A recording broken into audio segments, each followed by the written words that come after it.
নমস্কার বন্ধুরা, আজ নিয়ে এসেছি কাকরোলের একটি ইউনিক রেসিপি।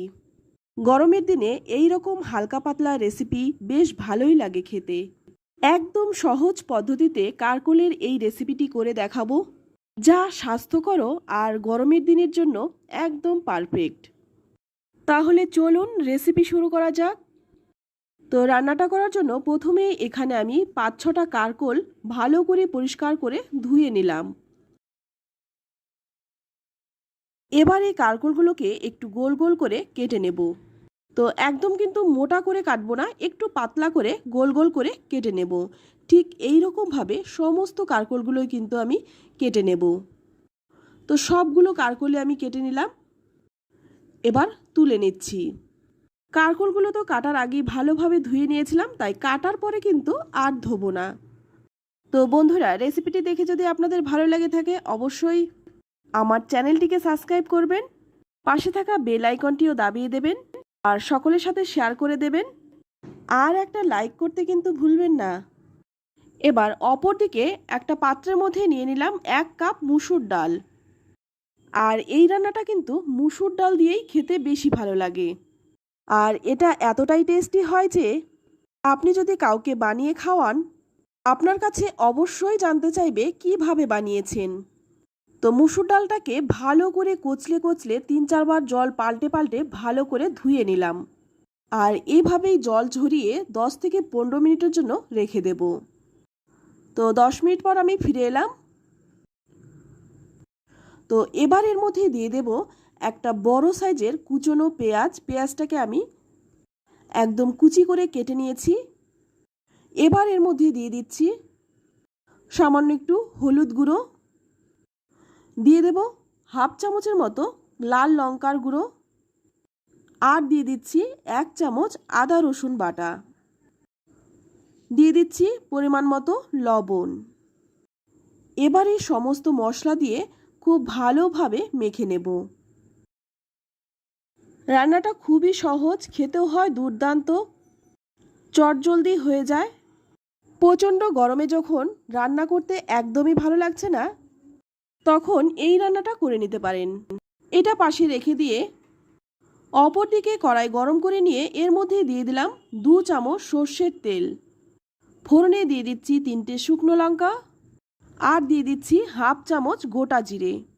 ফোড়নটাকে 20 থেকে 25 সেকেন্ডের মতো একটু ভেজে নেব। ফোড়নটা যখন ভাজা হয়ে যাবে তখন এর মধ্যে দিয়ে দেব মেখে রাখা মুসুর ডালটা। এবার এই ডালটা আমি 2-3 মিনিট সময় নিয়ে ভালো করে ভেজে নেব। তো ডালটাকে 2-3 মিনিট একটু ভেজে নেওয়ার পর এখানে দিয়ে দেব 3টে কাঁচা লঙ্কা। লঙ্কাগুলো আমি একটু ভেঙে দিয়েছি, আপনারা চাইলে চিড়েও দিতে পারেন, তবে ঝালটা কিন্তু নিজেদের স্বাদ অনুযায়ী দেবেন, যে যেমন ঝাল খেতে পছন্দ করেন। লঙ্কাটা দিয়ে আবারও কিন্তু 2 মিনিট ভাজবো। অবশ্যই গ্যাসের আঁচটা লো টু মিডিয়ামে রেখে ভাজতে হবে। এবার এখানে দিয়ে দিচ্ছি কেটে রাখা কাকরোলগুলো, সঙ্গে দিয়ে দিচ্ছি 2টো ছোট ছোট টমেটো। তো এখানে আমার টমেটোগুলো ভীষণ ছোট, তাই 2টো দিয়েছি, আপনারা চাইলে কিন্তু একটাও দিতে পারেন। দিয়ে দিচ্ছি স্বাদ মতো লবণ, আর দিয়ে দিচ্ছি 1 চামচ চিনি। লবণটা কিন্তু আমি আগেও দিয়েছি, তাই সে কথা মাথায় রেখে কিন্তু লবণটা দিয়ে দিলাম। এবারে সমস্ত কিছু দিয়ে কাকরোলটাকে খুব ভালোভাবে ভেজে নেব। 2-3 মিনিট একটু ভালো করে ভেজে নিয়ে এবার এখানে দিয়ে দিলাম 1 কাপের মতো জল। জলটা দিয়ে খুব ভালো করে আবার একটু মিশিয়ে নেব। আর এই রান্নাটাতে কিন্তু খুব একটা জলের প্রয়োজন হয় না। এবার একটা ঢাকা দিয়ে রেখে দেব 10 মিনিট। অবশ্যই গ্যাসের আঁচটা একদম কমিয়ে দিয়ে রাখতে হবে। এবার দেখুন 10 মিনিট পর ঢাকনাটা খুলে নিয়েছি, আর এখন কিন্তু ডালটা অনেকটাই সেদ্ধ হয়ে গেছে। এবার একটু নেড়েচেড়ে নিয়ে আবারও কিন্তু 2 মিনিটের জন্য ঢেকে দেব। এই রকমভাবে ঢাকা দিয়ে দিয়ে রান্নাটা করব। 2 মিনিট পর ঢাকনাটা খুলে এখানে দিয়ে দিচ্ছি 1 চামচ ভাজা জিরের গুঁড়ো। আর এখানে কিন্তু আমি ভাজা জিরের গুঁড়োটাই দিয়েছি, কারণ ভাজা জিরের গুঁড়োটার গন্ধটা কিন্তু বেশ ভালো লাগে এই রান্নাতে। জিরের গুঁড়োটা দিয়ে আবারও খুব ভালো করে নেড়েচেড়ে মিশিয়ে নিচ্ছি, আর টমেটোগুলো কিন্তু খুন্তি দিয়ে চেপে চেপে একটু ভেঙে দিচ্ছি।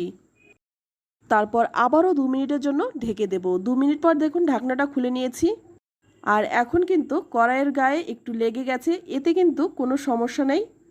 এইরকম লেগে গেলেই কিন্তু খেতে বেশি ভালো লাগে।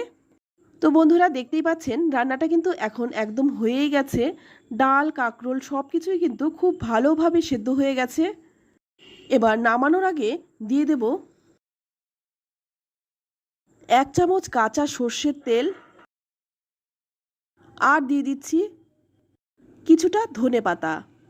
কাঁচা সর্ষের তেল আর এই ধনেপাতার গন্ধটা কিন্তু ভীষণই ভালো লাগে। তবে যদি আপনাদের হাতের কাছে ধনেপাতাটা না থাকে সেক্ষেত্রে কিন্তু নাও দিতে পারেন। এবার এই ধনেপাতা আর কাঁচা সর্ষের তেলটা ভালো করে নেড়েচেড়ে মিশিয়ে নিয়ে ঢাকা দিয়ে রেখে দেবো যতক্ষণ না পরিবেশন করব। তো বন্ধুরা আমি একটু পরিবেশন করে দেখিয়ে দিচ্ছি দেখতে কতটা সুন্দর হয়েছে, খেতেও কিন্তু দুর্দান্ত হয়। কারকোলের এই রেসিপিটি একবার বানিয়ে খেলে বারবার যে বানিয়ে খেতে হবে এইটুকু কিন্তু গ্যারান্টি দিয়ে আমি বলতে পারি। আর এটা কিন্তু আপনারা রুটি পরোটা ভাত যে কোনো কিছুর সাথে সার্ভ করতে পারেন, খেতে অসম্ভব ভালো হয়। তো আমার মুখের কথাই নয়, আপনারা একবার বানিয়ে দেখুন, তারপর কমেন্টে লিখে জানান খেয়ে আপনাদের কেমন লাগলো। তো আজ এই পর্যন্তই, আবারও দেখা হবে অন্য কোনো নতুন রেসিপিতে। ততক্ষণ সকলে ভালো থাকবেন, সুস্থ থাকবেন, আর সকলকে ধন্যবাদ।